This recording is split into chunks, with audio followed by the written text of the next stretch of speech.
কালকে সারা রাত কান্দিছি, কান্দা কান্দা চোখের পাতাকে ভিপ রুলের কামরাইজিং করে ফুলা ওটা উঙ্কারা ফুলা তুলিছি। এখন কিছু কিছু মানুষ আমার কান্দার কথা শোনাতে খুব খুশি হয়ে গেছে, আর কিছু কিছু মানুষের জানার ইচ্ছা হচ্ছে কেন আমি কান্দিছি, আর কিছু কিছু মানুষের খুবই দুঃখ হচ্ছে হাইরে আন্নি আপু কেন কান্দিছে। তো তিন জনারই কথার উত্তর আমি দিব। আগে আসি শুক্রবার লে কিছু কথা কই। সবার কাছে শুক্রবার মানে ঈদের দিন, ছুটির দিন, বাড়ির থাকমু, ঘুমামু, লেটে উঠমু, আর আমার কাছে শুক্রবার মানে সব থেকে বেশি কাজের দিন। এদিকে সারা রাত কান্দিছি আমার সোনা পাখি হুরের জন্য, এত কষ্ট লাগিছে, কারণ শুক্রবার করে তোর সাথে দেখা করবার যাই, বৃহস্পতিবার রাত থেকে তো শুরু হয়ে যায় কালকে যামু কি কি গল্প কর্ম, দুই বোনে কি কি গল্প শোনামো, এই 7 দিন কি কি হলো, এগুলো সব ভাবতে ভাবতে সারা রাত কান্দিছি। সারা রাত ফজরের নামাজের পরে যায় ঘুমাছি, ঘুমের থেকে উঠায় আসনো রং মিস্ত্রির কাছে আসা, আমাক সারা রঙের সেট হবে না, তাহলে এটা কথা ক্যাঙ্কা আমার রানা ভাই মিস্ত্রি কদিনই যে আমাক সারা রঙের সেট হবে না। যাই হোক, রানা ভাই খুবই ভালো একটা মানুষ, দেন ওখানে রঙের সেট টেট তৈরি করে দিয়ে বাসায় এসে গোসল করে নামাজ পড়া, কোরআন শরীফ পড়া পারিনি। এর মধ্যে অনেক আর মামুনি চলে গেছে মালসুর। আমি আবার তাড়াতাড়ি করে রেডি হয়ে যাচ্ছি, যাতে যাতে দেখি ভাইয়েরা যে সুন্দর ফটোশুট করেছে। যাই হোক, আকাশ বাতাস দেখতে দেখতে যাচ্ছি আমার গ্রামের বাড়ি। কাম কাজের ব্যস্ততায় মালসুন আসার থাকাই হয় না, কিন্তু আমার ভবিষ্যৎ মালসুনি পড়ে আছে। এই লাল ঘরটা দেখছেন, এটা আমার বাপ আর মায়ের প্রেম ঘর, কারণ এর থেকে আগে টেলিফোনে কথা করছিল আমার বাপ মা। সরাসরি চলে আসনো হুডের এখানে আসে, আগে ওর সাথে গল্প করা শুরু করে দিলাম। দেখলাম প্রত্যেকটা গাছে এত এত এত ফুল ধরিছে, সেটা বলার মতো না। আর ওর সাথে কথা কওয়া মানেই তো চোখ ভিজা যাবে, এটা খুবই স্বাভাবিক ব্যাপার। আর এই গাছে সব সময় 15টা 16টা করে ফুল ফুটিচ্ছে, আমি বুঝিচ্ছি না এটার রহস্য কি, এত এত এত সুন্দর। ওখানে থাকতে বড় আব্বু আসাবার বললে দুপুর বেলার সময় পার হয়ে যাচ্ছে, বাবা তাড়াতাড়ি আসা ভাত খাও। বড় আব্বু আবার আমাকে জন্য ভাত খানি, তাড়াতাড়ি চলে আসনি। আজকে বড় আব্বু নিজে হাতে ইলিশ মাছ রান্না করছিল, বেগুন ভর্তা করছিল। বেগুনের ভর্তা এত স্বাদ হয়েছে যে আমি ভাগেই পাইনি, আর মায়েরা খেয়ালিছে। ওর থেকে চলে আসনি নাইস ভাবির বাগানে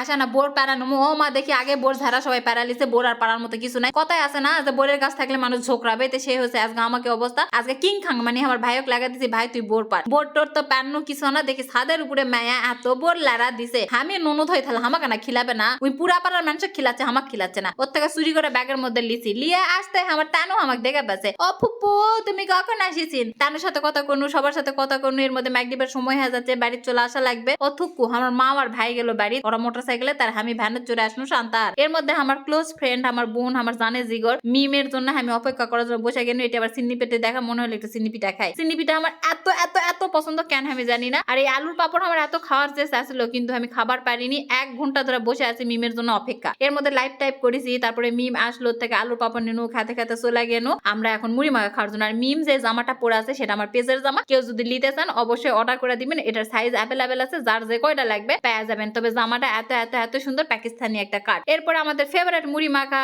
সিঙ্গারা, পুরি সবকিছু যা যা যত খাওয়া লাগবে খেয়াল নিনো। খেতে আর আপত্তি কি, বিল তো দিমু আমি, নিজের টাকায় খাও মোটা হয়ে যাও। আর মিমের কাছে এত এত এত সুন্দর লাগিছিল, কেন জানি না, হয়তো বা কালার্স বাই আন্নি ড্রেস পরছে দেখে এত সুন্দর। আসলে তাই লয়, মিম এমনিতেই সুন্দর, মিম মানে ডিম ডিম সুন্দর। এর মধ্যে নিপেন্দার সাথে দেখা গেছিল, আমি কোনো ভাই অনেক ঝাল গেছে, তাড়াতাড়ি মিষ্টি খেলাম। ওর থেকে আবার বালুশাই কিনে দিছিল, সেটা খেতে খেতে চলে আসলো গীতাঞ্জলিতে। বড় লোকের বড় বড় ব্যাপার, হামাক করছে তুমি স্টেশন আর মুড়ি খিলালি, তোমাক চলে আজকে আমি রুট 6 লিয়া যা খিলাম। আই আম তো অবাক হয়ে গেছি, কিরে রুট 6 তো আবার খিলা বেলা যাচ্ছে, সত্যি না মিথ্যা। তারপরে চলে আসলাম রুট 6 এসে দেখলাম যে অমিত দা বরাবরের মধ্যেই বসে আছে। অমিত দার সাথে না দুষ্টামু টুষ্টামু করলাম। আর মিমেক আমরা বারবার কোথায় আছি, তোমার সুন্দর চেহারা রূপের রহস্য কি, তুমি আমাকে ক ক ক। ওই আর আমাকে কবে না হিংসায় মন ভরা, তাই কবে ওই কিভাবে এত সাদা হয়েছে। যাই হোক, জামাটা পরে হোক মানাছে। এর মধ্যে চলে আসলো মিমের বান্ধবীরা বাচ্চা কাচ্চা লিয়া। আর এই ছোট বাচ্চাটা এত এত এত কিউট, কিন্তু এত দুষ্ট, ওখানে কুলত দিছে ক্যান্দা দিছে। আমার ফেভারিট চাউমিন, আমার বোন করছে, বোনক যখন খিলামো বোনের ফেভারিট জিনিস খিলামো। আমার চাউমিন তো খুবই পছন্দ, সেটা তো আপনারা জানেনই। এই গাপ গাপ গাপ গাপ করে খাচ্ছি, আর এর মধ্যে আমরা গান টান বাজাচ্ছি, নাচ গান করনু, কত কিছু করনু, কত দুঃখ,